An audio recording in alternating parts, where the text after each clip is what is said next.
तो जैसा कि हम बात कर रहे थे प्रत्येक लगन के लिए जून के महीने की, यहाँ पे हम बात करेंगे वृश्चिक लगन वालों के लिए। वृश्चिक लगन वालों के लिए कुछ इस प्रकार से ग्रहों की स्थितियां रहेंगी जैसे कि आप इस चार्ट में अपने देख सकते हैं।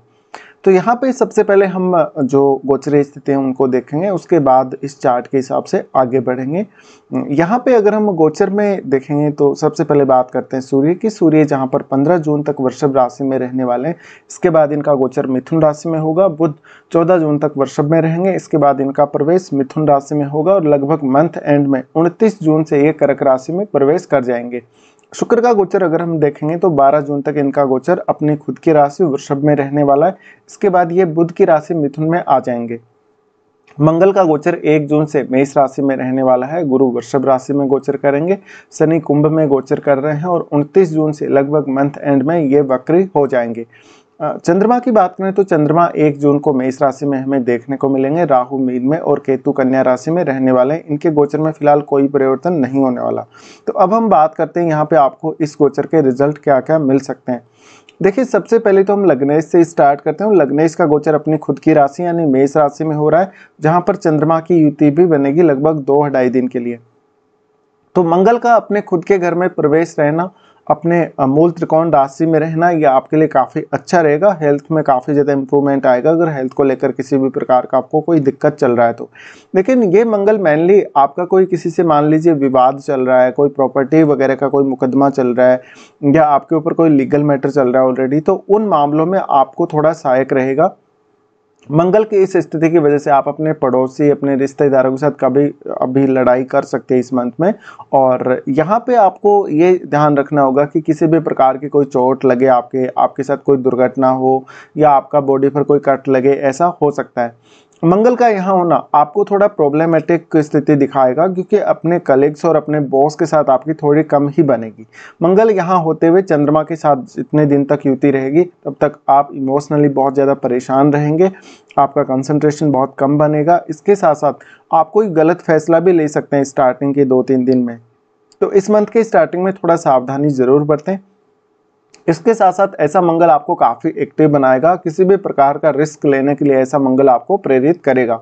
मंगल की ये स्थिति वास्तव में आपको आपके वर्क प्लेस में कुछ चेंजेस दिला सकती है, आपको आपके इवन जॉब में भी चेंज करने को आप देख सकते हैं। मंगल की ये स्थिति में वास्तव में आपका किसी से कोई बड़ा झगड़ा या कोई विवाद हो सकता है, तो इसको लेकर थोड़ी सावधानी आपको बरतनी पड़ेगी। अब मंगल का जो दृष्टि है वो आपके यहाँ से 9वें भाव पर चला जाएगा। 9वें भाव पर दृष्टि होने की वजह से इस समय आप अपने हायर एजुकेशन के लिए कोई ना कोई प्लानिंग कर सकते हो, पिता के साथ थोड़े कटु संबंध रह सकते हैं। यहाँ पर मंगल का दृष्टि होने से वास्तव में आपको कोई लंबी दूरी की यात्रा करनी पड़ सकती है जो कि काफ़ी बोरिंग हो सकती है आप लोगों के लिए। आपके कार्य क्षेत्र में इस समय आप बदलाव के लिए कोई लंबी दूरी की यात्रा करेंगे, इसके साथ साथ आप विदेश यात्रा भी कर सकते हैं।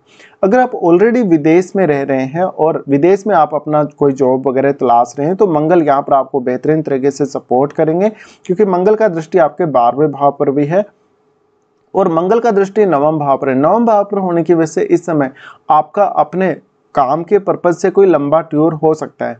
मंगल की दृष्टि 12वें भाव पर होने से थोड़ा आपके रिलेशनशिप में दिक्कतें आ सकती हैं। मंगल की दृष्टि यहाँ होने की वजह से आपको रात्रि के रूटीन में कुछ समस्याएं रह सकती हैं। हो सकता है आप खाना समय पर नहीं खा पा रहे या आप अपना सोने का जो टाइम है वो फिक्स नहीं कर पा रहे। मंगल की दृष्टि फिर आपके लगन पे रहने वाली, लगन पे दृष्टि है तो ऐसा मंगल आपको ज़्यादा से ज़्यादा आक्रामकता देगा। आप गुस्से में बहुत ज़्यादा रहेंगे इस मंथ में। इसके साथ साथ आप छोटी से छोटी बात से भी बहुत ज़्यादा परेशान रहने वाले हो।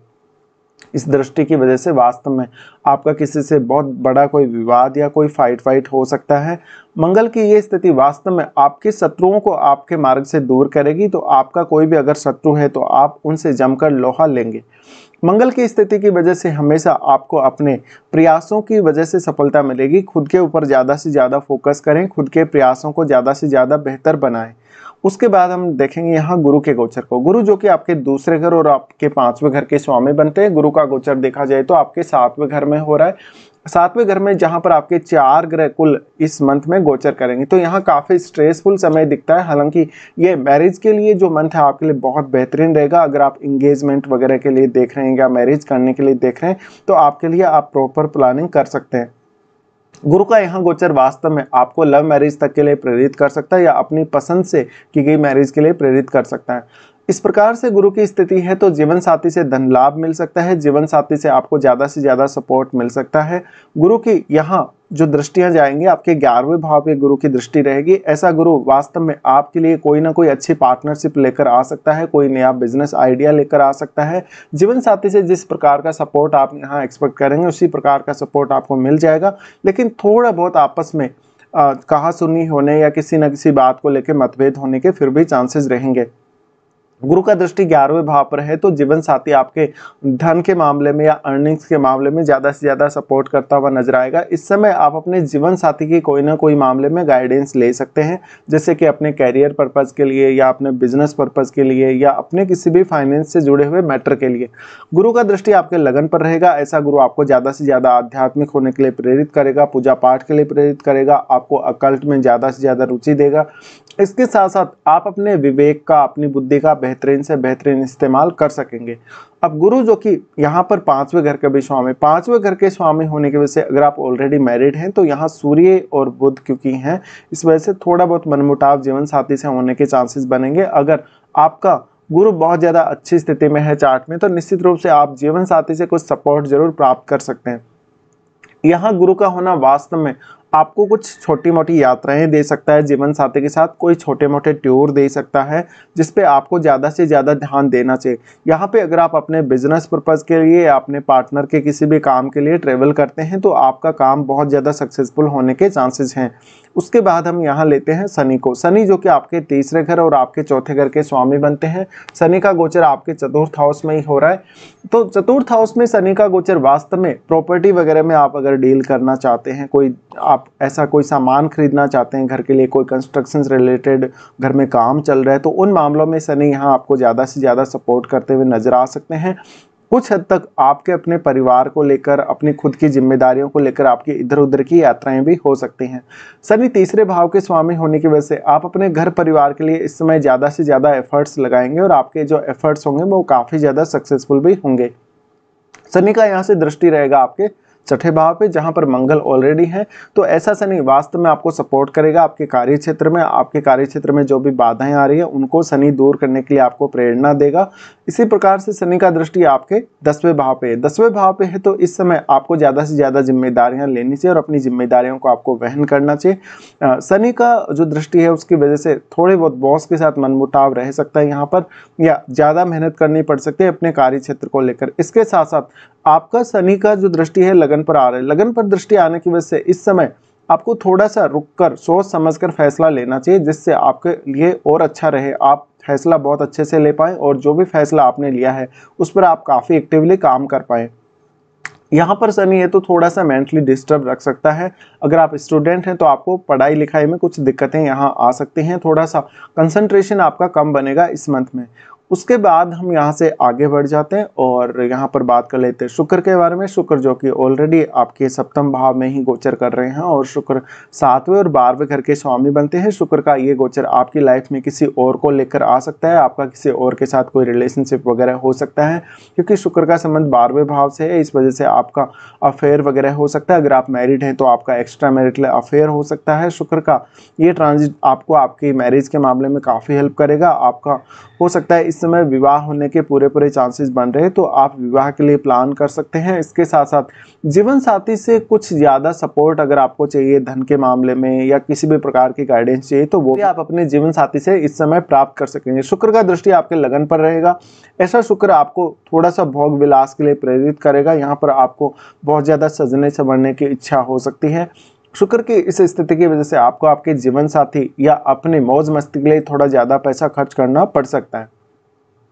उसके बाद हम यहाँ पर लेंगे शुक्र की जो स्थिति है, जब शुक्र मिथुन राशि में जा रहे तो शुक्र यहाँ पर 8वें भाव में चले जाएंगे और शुक्र का ये गोचर लगभग हमें 12 जून के बाद देखने को मिलेगा। ऐसा शुक्र आपको ससुराल पक्ष से कोई बहुत बड़ी मदद दिला सकता है, कोई धन के रूप में या प्रॉपर्टी के रूप में मदद दिला सकता है।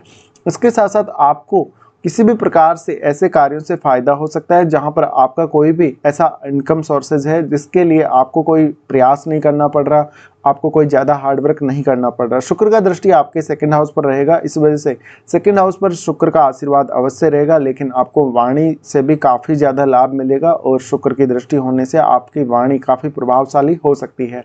आपकी वाणी में थोड़ा क्रिएटिविटी ऐड करेगा यहाँ का शुक्र। तो शुक्र का ट्रांजिट ऑलमोस्ट आपके लिए काफ़ी अच्छा रहने वाला है। इसके बाद हम लेते हैं यहाँ बुध को। बुध जो कि आपके 8वें भाव और आपके 11वें भाव के स्वामी हैं। बुध का गोचर आपके 7वें भाव में हो रहा है। 7वें भाव में ये वृषभ राशि में रहने वाले हैं। अब वृषभ राशि में इनका जो गोचर है लगभग 14 जून तक ही है। इसके बाद ये मिथुन राशि में यानी अपनी खुद की राशि में चले जाएंगे। बुध का ये यहाँ गोचर होने की वजह से पार्टनर के साथ थोड़ा सा आपको कन्वर्सेशन ठीक रखना पड़ेगा।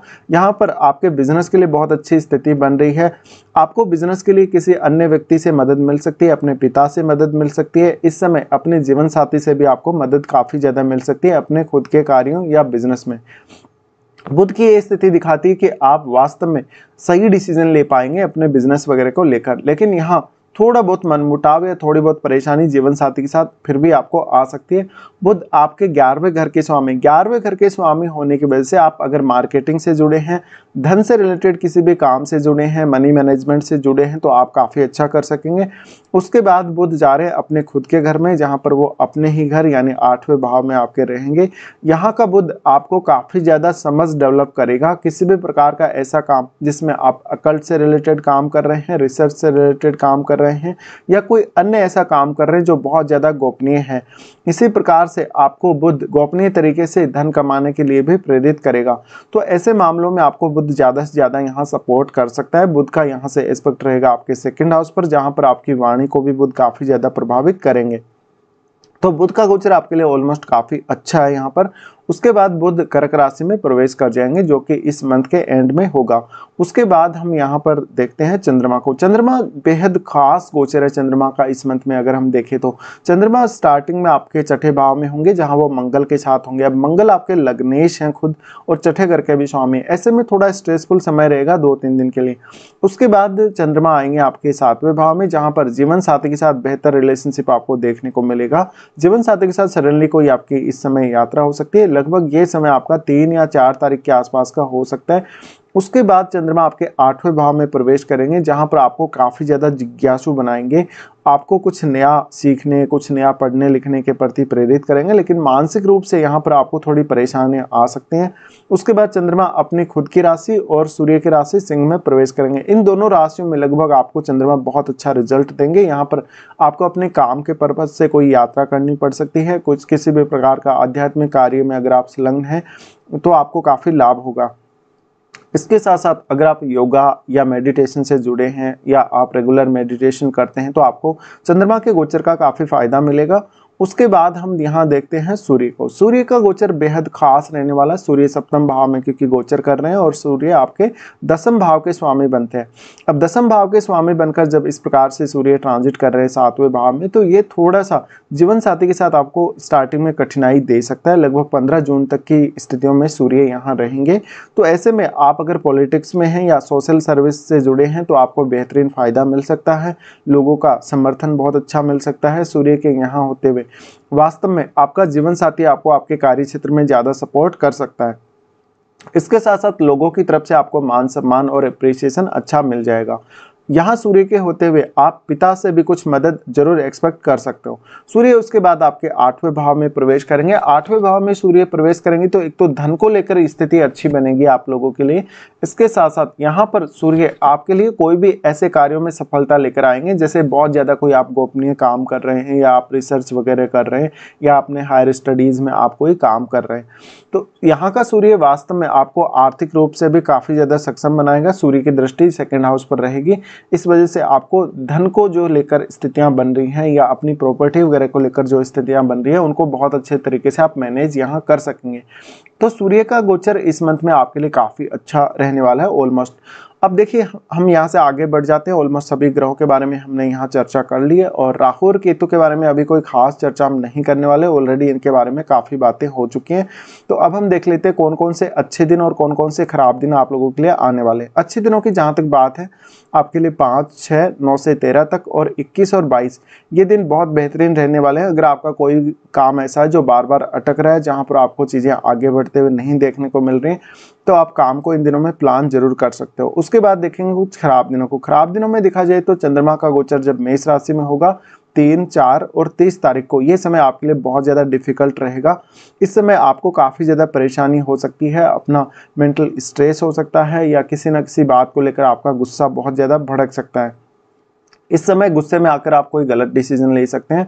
चंद्रमा का गोचर मिथुन राशि में होगा 7 और 8 तारीख को, ये समय आपके लिए बहुत ज़्यादा डिफिकल्ट रहेगा। मानसिक रूप से आप परेशान रहेंगे। 7 और 8 को धन को लेकर उतार चढ़ाव आ सकता है। इसके साथ साथ आपको कहीं ना कहीं से कोई बड़ा सपोर्ट धन को लेकर मिल सकता है। चंद्रमा का गोचर जब तुला राशि में होगा 17 और 18 को, ये समय आपके लिए फिर से परेशानी भरा रह सकता है। इन दोनों दिनों में लिया गया कोई भी डिसीजन आपका गलत साबित हो सकता है। 17 और 18 को वास्तव में मानसिक रूप से आप थोड़े ज़्यादा परेशान रह सकते हैं।